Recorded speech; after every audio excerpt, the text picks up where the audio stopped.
Hello, how you going? Now, in today's video, we're going to be looking at the concept of bomb physics. Now, I want you to imagine you're sitting in the physics lab, and inside someone's bag is a bomb that goes off. Now, your job as a bomb expert is to find out where that bomb detonated inside the classroom. So, could you imagine there'd be thousands of pieces of debris going everywhere? So in terms of that, what you would need to do is you need to track each one of those particular bob fragments in terms of its direction and what sort of speed it was actually leaving or hitting something with, right? So if you're thinking about it hitting a wall or something like that, you could project how much velocity it had by how deeply it was embedded in the wall. Right, so getting an idea about that. So if you could track every individual fragment and then its velocity and its direction, then you'd be able to pinpoint where the bomb exploded.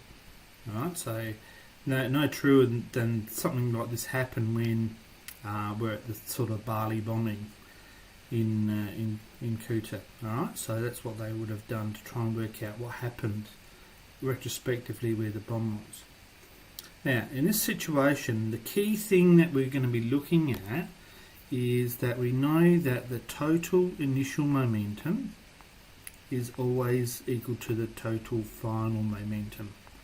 And that's using by the term of conservation of momentum. Right? That's a key concept in physics, conservation of anything. So that's what we're looking at over here. So when we're looking at this scenario, we know that momentum is equal to mass times by velocity, the product of those two things. So in other words, our momentum of particle B, in this case, is going to be 12 sec newtons.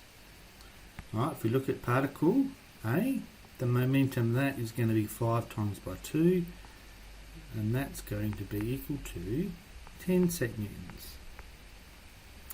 Now, the key thing is we need to be able to work out what the yellow particle is doing, or the yellow fragment is doing.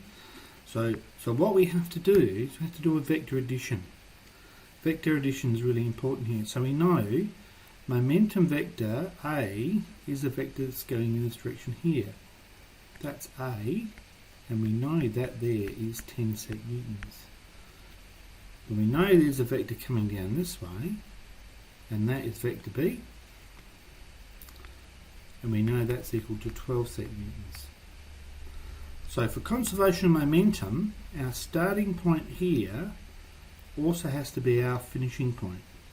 So in other words, there must be a vector that goes from this position here to that position there. So that is got to be momentum vector C. Alright, so in this particular case, if you want to work out the direction and also the magnitude of that, we would need to use Pythagoras. So we'd say PC is equal to the square root of 100, or 10 squared, plus 12 squared. So on your calculator, that would give you the square root of 10 squared plus 12 squared. So that's 15.62 sec newtons. Right, so we go back to writing it down. It's 15.62 sec newtons.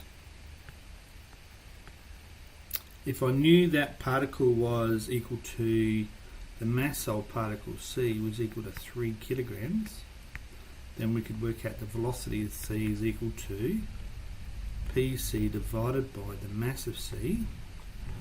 So that'd be 15.62 divided by 3, and that would give us, well, roughly about 5.2, roughly about that, 5.2 meters per second. Alright, now obviously if it was a bomb fragment, they'd be travelling much faster than that, but this is an example.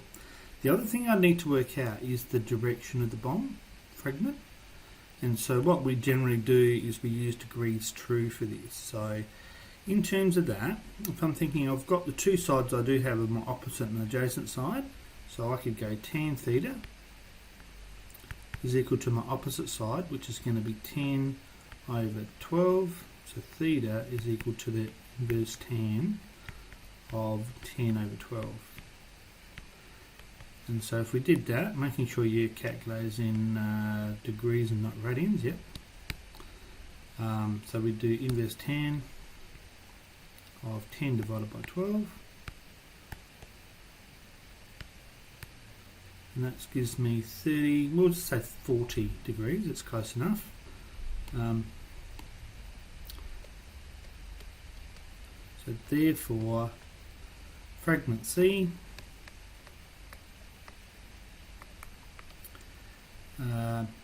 moving